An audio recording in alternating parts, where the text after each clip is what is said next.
Sir मेरा नाम लईकुर रहमान है और मैं अलीगढ़ मुस्लिम यूनिवर्सिटी का स्टूडेंट हूँ और जहाँ तक मुझे पता है कि sir you are also product of Aligarh Muslim university. मैं भी उसी चमन का बुलबुल। हाँ सर, तो बहुत खुशी हुई मुझे जान करके कि मैं आपसे मिलूँगा। सवाल सर मेरा सवाल ये है, सर सैयद अलैहिर्रहमा का नज़रिया ये था कि खुदा के वजूद को अक़ल के दायरे में रह कर के तलाश करना, न कि पूरी तौर से उसका इनकार कर देना।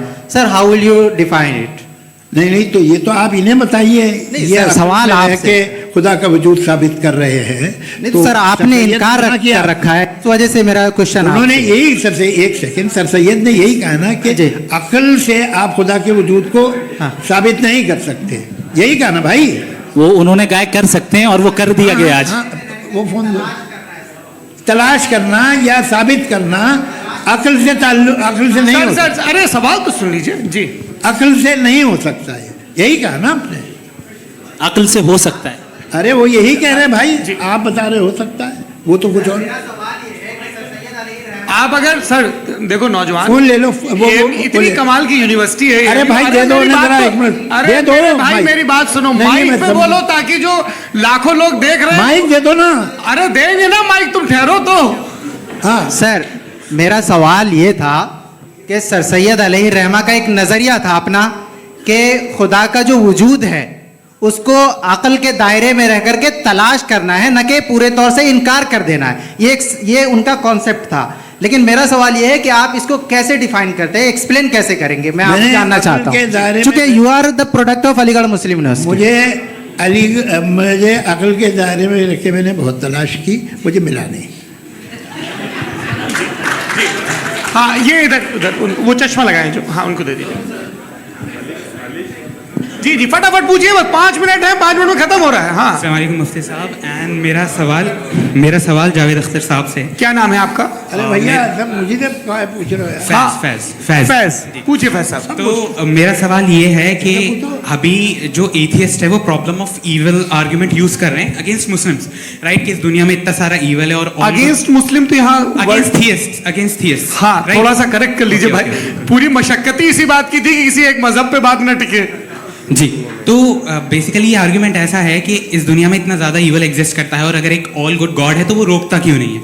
लेकिन इस सवाल में एक हिडन अजम्पशन ये है कि इस दुनिया में ईवल एग्जिस्ट करता है। अब एथियस्ट ये कैसे ऑन्टोलॉजिकली प्रूव कर सकते हैं कि इस दुनिया में ईवल एग्जिस्ट करता है? मैं आपको बताता हूँ, थोड़ा सा समझा। नहीं सर हम लोग इनको सुनिए। नहीं please don't do that. I want to explain ontology. नहीं हम समझ गए सर, इनको अब जवाब देने दीजिए। अच्छा सवाल पूछ लूं मैं?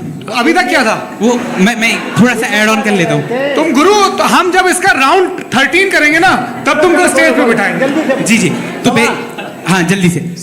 तो देखिए एथियज्म के हिसाब से सब कुछ रैंडमली बन गया है, सब कुछ एटम्स और मॉलिक्यूल्स है। एक पत्थर में और मुझ में सिर्फ इतना फर्क है कि हम लोग एटम्स और मॉलिक्यूल्स का अलग अलग रीअरेंजमेंट है। अब एक पत्थर को कोई इंसान तलवार से 2 टुकड़ों में काट दे या मुझे, according to atheism it is same. There is no evil and good according to atheism. जी अच्छा, फैज साहब का सवाल ये है कि हाँ कोशिश भी करते तो इससे गलत सवाल नहीं कर पाते।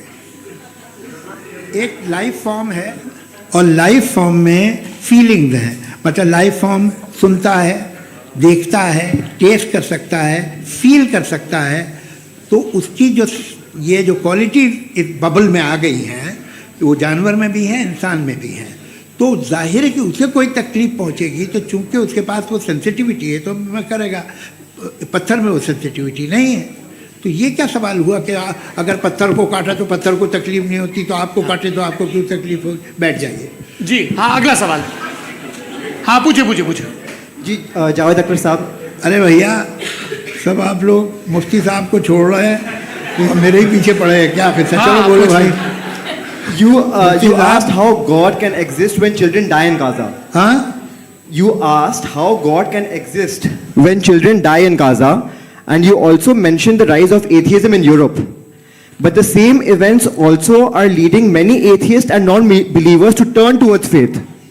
How do you interpret this contradiction, where suffering pushes some away from God, yet brings others closer to belief? आपको एक बात बताऊं, दुनिया परफेक्ट तो कहीं भी नहीं है, हर जगह कुछ खामियां हैं। बेटा एक मिनट, आप ही को कहेंगे, देखो वो तो कुछ खामियां, कमज़ोरियां, खराबियां सब जगह है।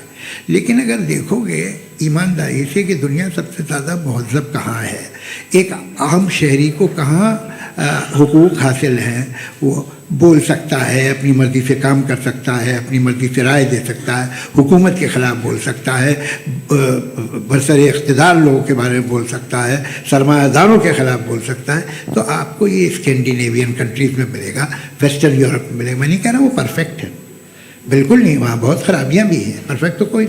लेकिन जिन जिन मुल्कों में, लैटिन अमेरिका देखो, गल्फ़ देखो, वहाँ पर आपको ये ज़रूर है कि रेप नहीं होते होंगे।